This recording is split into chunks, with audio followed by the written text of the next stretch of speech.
Hi, my name is Priya and I'm going to do a really brief introduction to coil building.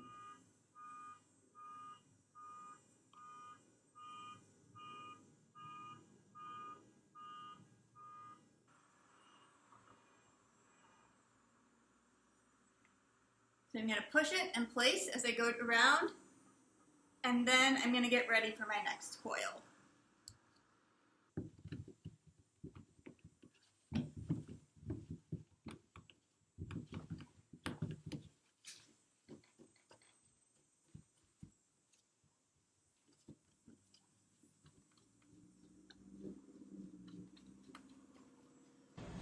I'm going to come back over here and I'm going to think about this point where I'm going to join them together. So I'm going to cut this off at an angle, and I'm going to make my other part match that angle. And the reason for that is when the clay shrinks, it wants to move a little bit, and if it's moving on an angle and comes apart a little, it's maybe still stuck together. If it's straight up and down and comes apart a little, then you've got a gap. Okay, so I'm ready to go on this one, and when I put it on, I'm going to push in place. So I've got this lined up here, and then I'm going to push in place as I go around.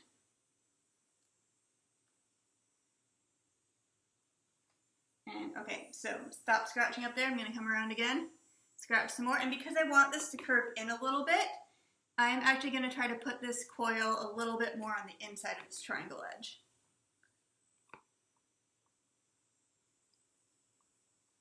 So as you can see, I'm starting to curve upwards and also inwards.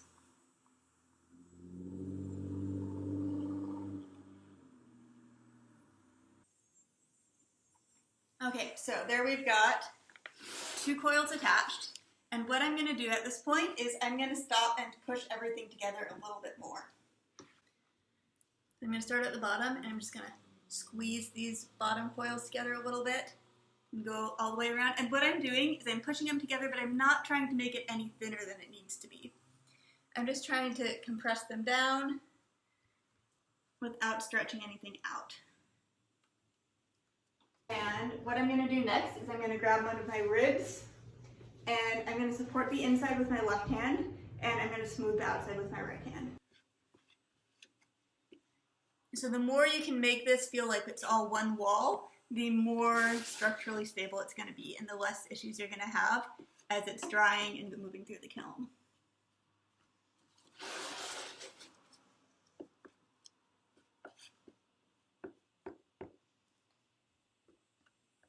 Okay, so that's pretty good on the outside. It's also a good idea to do the same thing on the inside, but actually I feel like I don't have a whole lot of clay down there yet, so I'm just going to wait and smooth that out till I've got a little more layers built up to smooth out down there. So we're going to keep coiling upwards. We're going to keep smoothing the inside and the outside as we go, and I will be back to talk to you when I've got a few more layers built up. So I have coiled all the way up on this, and I smoothed out the outside and I smoothed out the inside, so you can see that it's all become more one wall. And at this point my clay is hard enough that I'm going to flip it over, and then I'm going to continue building upwards. So if I'm making a form like this, I maybe just want to make something sculptural that's really round, or maybe I'm making a historic vessel form, and so I'm going to start out like this, and then I'm going to curve up and inwards to make it more of a vase type shape. So let's keep going. I'm going to set it on my table, and because this is kind of wobbly, if I have some foam, that would be a great thing to set it on. But I have a towel here, so I'm just going to rest it on this towel, and that's going to be a nice spot for it to sit while I spin it around and keep coiling upwards.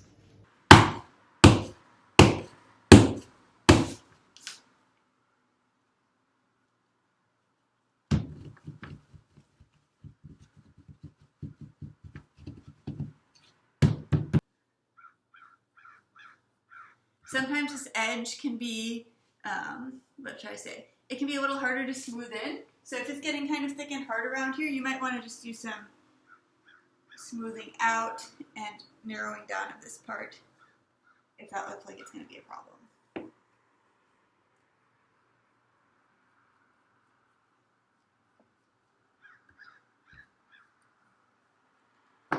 Yeah, it looks like I need to scratch a little more.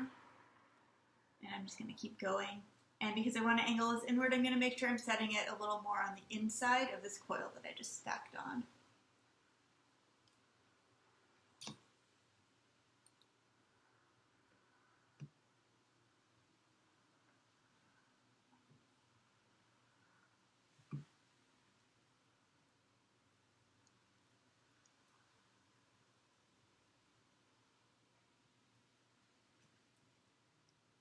And with this one, I'd say it's a good idea to smooth it out before we get too far along. So I'm going to stop and I'm going to push this together with my fingers, and then I'm going to come back with my rib and try to smooth that all out. Because one of the pitfalls here is often that people, they start going up and it's going up, but rather not curving inward as much as they'd like it to. So I'm going to try to really set this at an inward angle.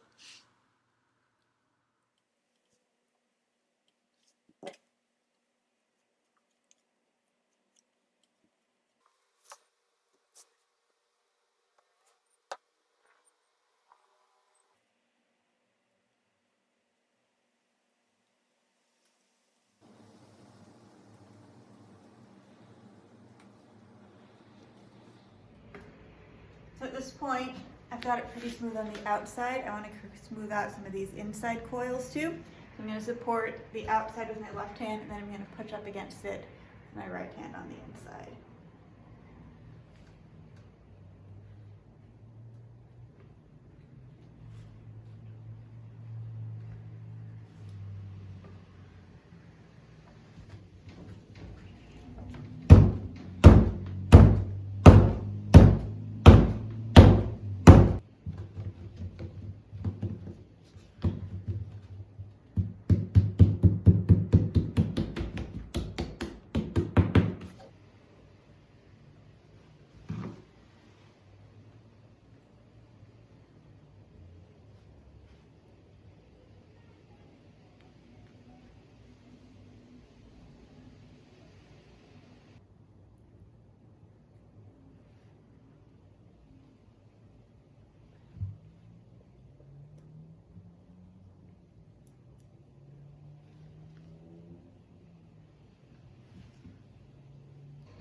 So I'm compressing and smoothing out the inside as well as I can, but the farther up you go and the smaller this inside hole it gets, the harder it's going to be to really smooth out that inside space.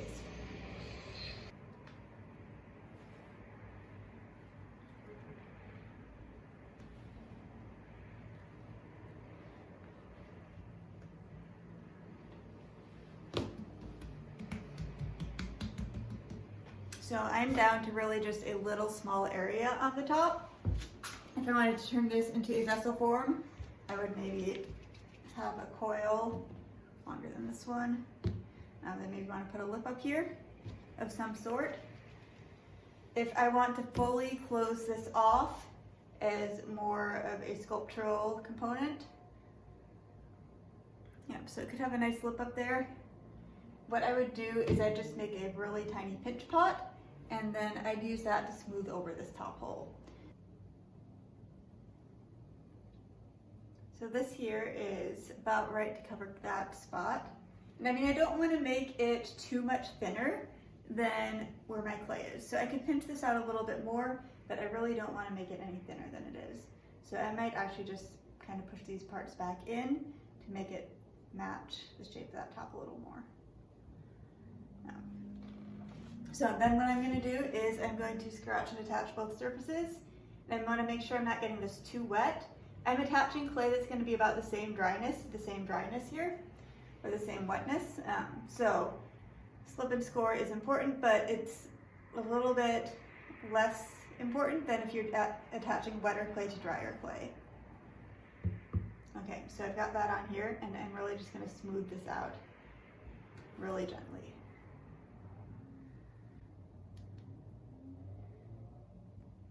As I create an air pocket on the inside.